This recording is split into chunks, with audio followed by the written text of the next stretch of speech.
प्रधानमंत्री नरेंद्र मोदी द्वारा नोटबंदी के ऐलान को 5 साल हो चुके हैं।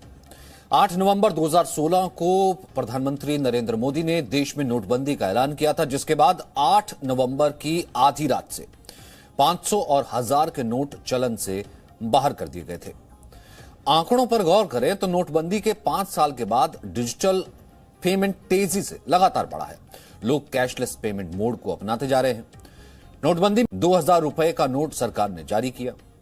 आंकड़ों के मुताबिक 2016 से 2021 के बीच डिजिटल ट्रांजैक्शन में 5 गुना की बढ़ोतरी हुई है।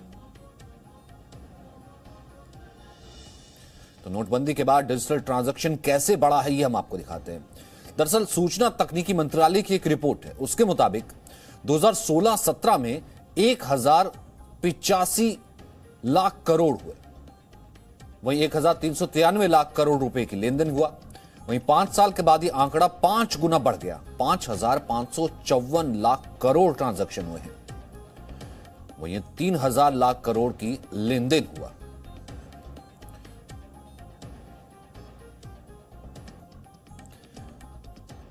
दरअसल छोटे नोट के बड़े फायदे हैं, और छोटे नोट के फायदे कैसे बड़े हैं ये आप समझिए। 1 करोड़ कैश, आप इसे ऐसे समझिए, 1 करोड़ कैश है तो 50 रुपए के इसमें 2 लाख नोट होंगे, 100 रुपए के 1 लाख नोट होंगे, 2000 अगर है तो उसमें 5000 के ही नोट होंगे।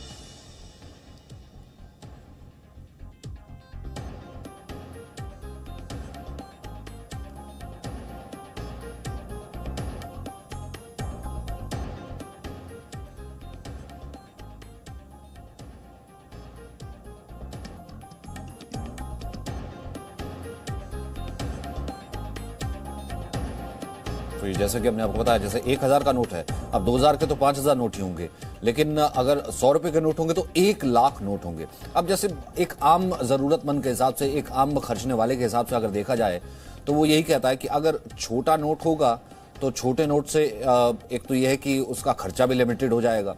छोटा नोट अगर कहीं गुम भी हो जाता है, कहीं रख भी जाता है, तो छोटे नोट से कोई बड़ा नुकसान भी नहीं है।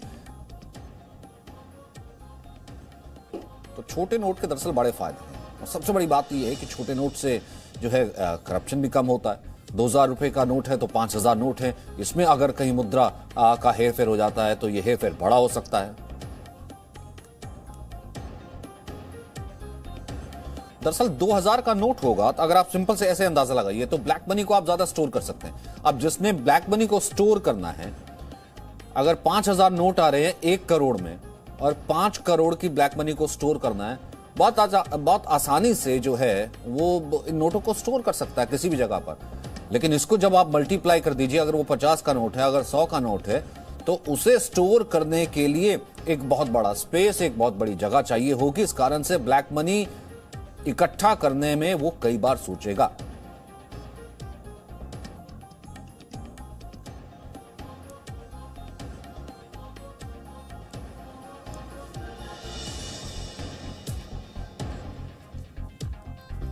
तो नोटबंदी के बाद डिजिटल ट्रांजैक्शन कितना बढ़ा है, कितना घटा है, ये आप देखिए। 2020-21 की अगर हम बात करें तो 5554 करोड़ में ये लेन देन हुआ है। इसी से अंदाजा लगा सकते हैं कि डिजिटल ट्रांजैक्शन कितना ज्यादा बढ़ गया है बनिस्बत जब 2016-17 की अगर हम बात करें तो ये 1085 हुआ करता था। तो कुल मिलाकर के मल्टीफोल्ड बढ़ोतरी हुई है, डिजिटल ट्रांजैक्शन की तरफ देश आगे बढ़ा है, और ये आंकड़े सूचना तकनीकी मंत्रालय के हैं।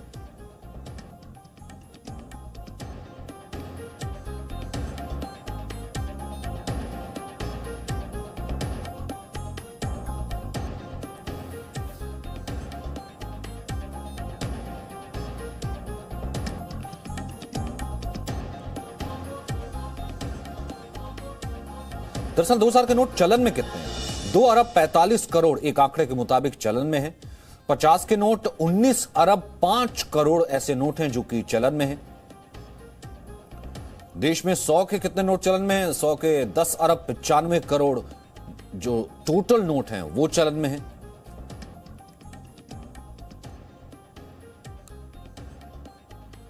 तो देश में 100 के कितने नोट चलन में है? 10 अरब 95 करोड़। और दरअसल जितना नोट छोटा होगा फायदा उतना बड़ा होगा।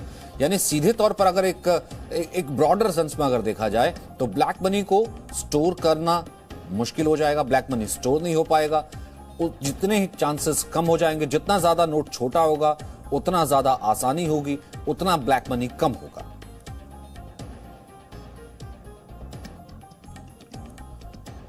विजय सरदाना इस वक्त हमारे साथ मौजूद हैं, साथ ही साथ शशांक सौरभ भी हमारे साथ मौजूद हैं।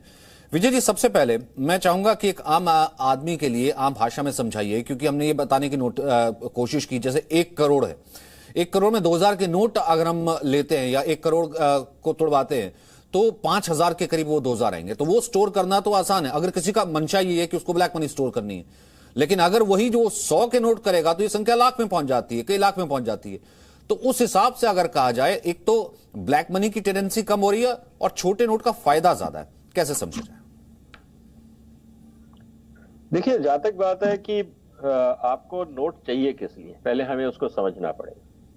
अगर हम बात कर रहे हैं ट्रांजैक्शंस की, अगर हम बात कर रहे हैं कि हमें बड़ी रकम इसलिए चाहिए क्योंकि हमें लार्ज वैल्यू ट्रांजैक्शन करना है, तो उसके लिए आज भी आसान है कि चाहे हम बैंकिंग के थ्रू करें या डिजिटल पेमेंट के थ्रू करें, और ये ट्रेंड बढ़ रहा है जो हमने आंकड़े देखे हैं।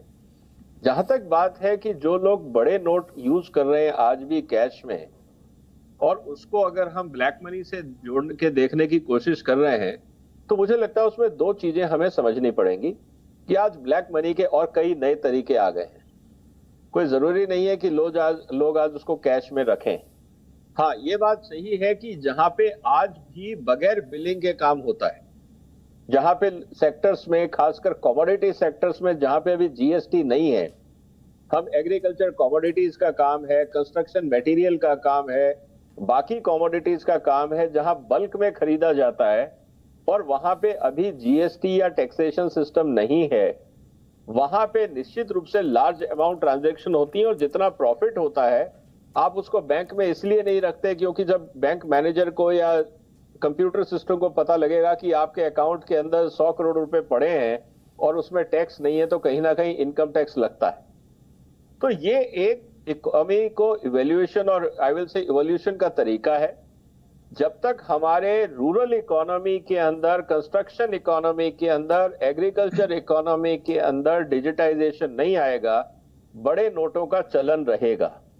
और क्योंकि उन सेक्टर्स में टैक्सेशन नहीं है, इसलिए वहां ब्लैक मनी जनरेशन के रास्ते बहुत ज्यादा हैं। और इसीलिए आपने देखा होगा कि जो ब्लैक मनी जनरेशन के जितने भी आपको, जब आप छापामारी करते हैं, तो ये वो लोग हैं जो किसी ना किसी कमोडिटी रिलेटेड व्यापार से जुड़े हुए लोग हैं। बाकी कंस्ट्रक्शन, जो आपकी मैन्युफैक्चरिंग इंडस्ट्री है, उसको जीएसटी देना पड़ता है, तो उसको नोट देने का कोई फायदा नहीं है, टैक्स तो लग ही गया, तो वो प्रेफर करेगा बैंक के थ्रू ट्रांसफर करने में। तो कहने का मतलब ये है कि आपको उन सेक्टर्स पे नजर रखनी है जहां पे लार्ज टिकट ट्रांजैक्शन होते हैं और वहां पे टैक्सेशन सिस्टम नहीं है। तो वहां पे बड़े नोटों की जरूरत भी है, और लेकिन जैसा आपने कहा कि वही बड़े नोट जब टैक्स आप नहीं दे रहे हैं और बैंक में आप रखना नहीं चाहते, तो स्टोर करना आसान हो जाता है, जिसको आप ब्लैक मनी बोलते हैं। बिल्कुल, और इससे टैक्स चोरी का, शशांक, मेरे ख्याल से एम्बिट भी तो बढ़ जाता है ना, कि अगर जो ऐसा सेक्टर है जिस सेक्टर में कैश ट्रांजैक्शंस ही हो रहे हैं या फिर बिलिंग नहीं है, अनऑर्गेनाइज सेक्टर है, वहां पर तो उनके लिए और ज्यादा सहूलियत हो गया कि जितना बड़ा नोट उतनी ज्यादा टैक्स चोरी या उतना ज्यादा उसको स्टोर करना आसान। जी सचिन जी, सबसे पहले तो मैं आर्थिक पक्ष रखना चाहूंगा कि हाई वैल्यू डिनोमिनेशन करेंसी आपको चाहिए क्यों? जब 2016 में नोटबंदी हुई, उसके बाद 2000 के नोट इंट्रोड्यूस किए गए, उसके पीछे कारण था कि आपने all of a sudden 86% currency बाहर निकाल ली, मार्केट में लिक्विडिटी क्राइसिस आ गया, वहां पे मजबूरी थी सरकार की कि 2000 के नोट इंट्रोड्यूस किए जाए। लेकिन अगर आप ग्लोबल पैटर्न देखेंगे, जैसे जिम्बाब्वे हो गया, वेनेजुएला हो गया, यहाँ पे हाई डिनोमिनेशन करेंसी क्यों है? क्योंकि वहां पे हाइपर इन्फ्लेशनरी ट्रेंड है। भारत में तो ऐसा है नहीं। भारत में जो इन्फ्लेशन की दर है यूजुअली 4% के आसपास है, अभी 6% के आसपास थोड़ी सी बढ़ी हुई है। तो भारत में तो कोई लॉजिक नहीं है कि 2000 के नोट अभी भी चलन में रखे जाएं। हाँ, ऑल ऑफ अ सडन आप इनको विड्रॉ मत कीजिए, लाइक डिमोनेटाइजेशन, लेकिन इनको ग्रेजुअली फेज आउट किया जाना चाहिए। अब आते हैं कि इसका ब्लैक मनी पे क्या इंपैक्ट है, इसका टैक्सेशन एस्पेक्ट क्या है। जहां पे भी कैश ट्रांजेक्शंस हैं, मैं ये नहीं बोलूंगा कि 100% वो ब्लैक मनी है, लेकिन जहां पे भी कैश ट्रांजेक्शंस हैं, जहां पे भी पैरेलल इकोनॉमी चल रही है कैश में, वहां पे हाई चांसेस हैं कि इन पे टैक्स नहीं दिया जा रहा, जो गवर्नमेंट का फेयर शेयर है वो उसको नहीं मिल रहा। अब जहां पे आपने टैक्स चोरी करी, गवर्नमेंट अथॉरिटीज को रिपोर्ट नहीं किया, तो ये पहला स्टेप है ब्लैक मनी के पूरे साइकिल में, जेनरेशन ऑफ ब्लैक मनी। आपने ब्लैक मनी जनरेट किया, सरकार से छुपाया, रेगुलेटरी बॉडीज को बताया नहीं कि आपने कितना का ट्रांजैक्शन किया। अब आता है कि इसको आप ब्लैक मनी जनरेट तो कर लिया आपने, अब इसको खपाइएगा कैसे? क्योंकि जनरेट करके कीजिएगा क्या? कहीं ना कहीं इस मनी को तो चैनलाइज करना ही है आपको। तो फिर उस केस में बड़े नोट सहायक सिद्ध होते हैं, क्योंकि आपको उनको स्टोर करना, उनको ट्रांसपोर्ट करना एक जगह से दूसरी जगह, ये सारी चीजें आपको बड़े नोटों में सुविधाजनक तरीके से हो जाता है। तो इसका टैक्सेशन एस्पेक्ट भी है, इसका ब्लैक मनी से लिंकेज भी है। अब इकोनॉमिक एस्पेक्ट बोलिएगा तो भारत में 2000 के नोट अभी तक चलन में रखने का धीरे धीरे उनको हटा देना चाहिए, कोई सेंस नहीं है, क्योंकि आप ठीक है। यानी कि एक मैसेज ये भी है ना, जैसा आपने कहा कि बहुत से लोगों को ये नहीं, तभी जैसे विजय जी हमारे साथ जुड़े हुए हैं, आप हैं, कि एक वक्त पर जब लिक्विडिटी की कमी थी उस वक्त उसका इंट्रोड्यूस किया जाना और इस वक्त इकोनॉमी में इसकी कितनी जरूरत है, ये दोनों पहलू समझने, इस कारण से इन दोनों के बीच का बैलेंस जो है बहुत ज्यादा जरूरत था। अब क्या उसकी जरूरत है या बिल्कुल नहीं है, ये जैसा आपने कहा कि ये आर्थिक पक्ष समझना इस वक्त बहुत जरूरी है। वहीं एक सेकंड में आपके पास वापस आऊंगा सर, और इसी पर हमने जब बात की मुंबई के लोगों से कि छोटे नोट और बड़े फायदे पर, क्या कहना है मुंबई के लोगों का, ही सुनते हैं। छोटी करेंसी में छुट्टे करने के लिए बहुत अच्छा रहता है, यानी खर्च करने नहीं अच्छा, कहीं शॉप पे जाओ, कहीं भी खरीदी करो तुरंत हो जाती है। लेकिन 2000 के नोट ले लेंगे तो दुकानदार बोलता है यार छुट्टा नहीं है, प्रॉब्लम है, मिल नहीं रहा है, तो प्रॉब्लम, इसलिए वो छोटी करेंसी बहुत अच्छी है सर। अगर छोटी करेंसी रहते तो 200-500 रुपए जेब में रखते तो यूज भी उतना ही करते, अगर 2000 निकालेंगे तो 2000 खर्च हो जाते। छोटे नोट के फायदे इतना है कि हम किधर भी जा सकते हैं, किसी मार्केट में, भाजी मंडी में। बड़ी नोट का ऐसे गुम जाएगी तो बड़ा पैसा, अपना लॉस बड़ा हो जाएगा। जब हम बड़ा अमाउंट निकाले तो हमें मिक्स अमाउंट मिलना चाहिए, ना कि हमें छोटा ही, मतलब कि एक जैसा अमाउंट मिलना चाहिए। थोड़े 50-100 के मिल गए, 500 के मिल गए, 200 के मिल गए, 5000 के, जैसे बड़े बड़े अमाउंट निकालते वैसे हर सिस्टम में हर टाइप का नोट मिलना चाहिए। अगर इसी का कंपैरिजन करते हैं विजय जी, बाहर के हम देशों में, अमेरिका में जो है सबसे बड़ी करेंसी हमने देखा है कि वहां पर डॉलर्स आप जितने भी बड़े चले जाइए, मतलब इतनी बड़ी करेंसी नहीं है। यूके में भी जो है पाउंड इतनी बड़ी करेंसी नहीं है। 2000 का नोट सबसे बड़ा मेरे ख्याल से इस सब कॉन्टिनेंट में भारत के पास ही है इतनी बड़ी करेंसी का। तो उस हिसाब से अगर देखा जाए अपनी करेंसी को मजबूत करने के लिए, अब आपको क्या लगता है कि ये फेज आउट या फिर छोटे नोटों का ज्यादा चलन, इस मायनों में कितना जरूरी है? देखिए, फेज आउट इतना आसान नहीं है, क्योंकि हमारे यहाँ बहुत सारी इकोनॉमी अभी भी अनऑर्गेनाइज्ड है। फॉर एग्जांपल एग्रीकल्चर की अगर मैं बात करता हूँ, अगर किसान को 1 लाख रुपए का अगर आपको पेमेंट करना है तो आप 100 के नोट में करेंगे तो वो अपने आप में एक रिस्क हो जाता है। तो और उसके पास, किसान के पास बैंक अकाउंट नहीं है। 6.5 लाख हमारे पास गांव है, हमारे पास बैंक ब्रांचेस कितनी हैं? 140 करोड़ लोगों में हर एक के पास आज स्मार्टफोन नहीं है कि वो डिजिटल पेमेंट मैनेज कर सके। तो ये हमारी प्रैक्टिकल चैलेंजेस हैं। जहां तक बात है अमेरिका की या बाकी डेवलप्ड इकोनॉमी की, आपने वहां देखा होगा कि जिसके पास भी वहां पे अगर डॉलर है तो हर एक की जेब में क्रेडिट कार्ड भी है। लेकिन क्रेडिट कार्ड के साथ प्रॉब्लम क्या होती है, उसमें एक ट्रांजैक्शन कॉस्ट आती है। तो इसीलिए जब 5 साल पहले डीमोनेटाइजेशन हुआ था, आप ही के चैनल पे मैं हिंदुस्तान का पहला एनालिस्ट था जिन्होंने रोहित सरदाना जी के साथ मिलके, हमने जिस समय डीमोनेटाइजेशन जिस तारीख को हुआ था उस तारीख से लेकर करीब 120 दिन तक हमने डेली इसका एनालिसिस और इम्प्लीकेशन में कहा था। और तब भी मैंने एक ही बात कही थी, और बाद में सरकार ने अच्छी बात करी कि उस बात को, सजेशंस को हमारे सुना कि आप यूपीआई सिस्टम लेके आए, बाकी सिस्टम लेके आए, कि आप डिजिटाइजेशन करिए विदाउट ट्रांजैक्शन कॉस्ट। क्योंकि जो प्राइवेट क्रेडिट कार्ड कंपनीज है ये ट्रांजैक्शन कॉस्ट लेती है, 2-2.5% एडिशनल कॉस्ट हो जाता है। तो आम आदमी, अगर मान लीजिए अपने दिल्ली में रहने वाला आदमी भी अगर सारा खर्चा क्रेडिट कार्ड के माध्यम से करता है और महीने में उसका on an average cost suppose daily life की 30-40-50 हजार रुपए है, तो अगर 50 हजार रुपए अगर उसको महीने का खर्चा है और वो सारा क्रेडिट कार्ड से करता है तो उसका 1000 से 2000 रुपए का एडिशनल कॉस्ट बैठ जाता है, जो किसी भी तरह से सही नहीं है।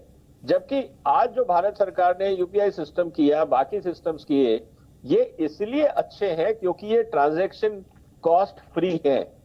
तो अब सवाल ये आता है कि अमेरिका का स्थिति कैसी है।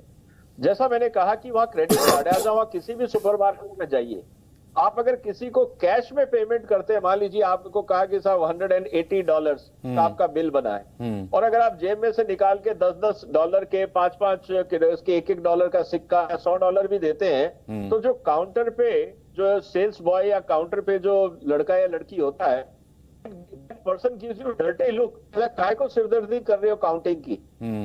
पहला सवाल वो पूछते हैं, you don't have a credit card, क्योंकि इतनी सुविधा है कि ना आपको गिनना है, ना उसमें टाइम वेस्ट होता है, ना उसमें गलती होती है।